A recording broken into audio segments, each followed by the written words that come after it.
Welcome back to Gear Up Windows YouTube channel.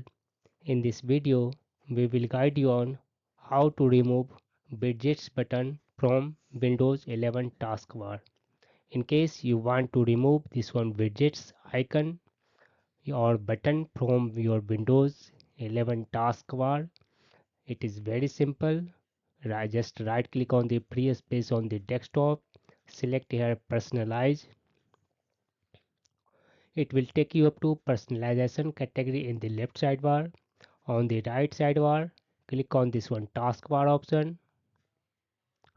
You will find under taskbar items widgets.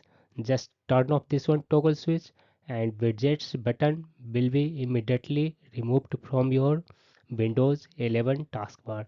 That's all about this video. If you are new to our channel Gear Up Windows, kindly subscribe it.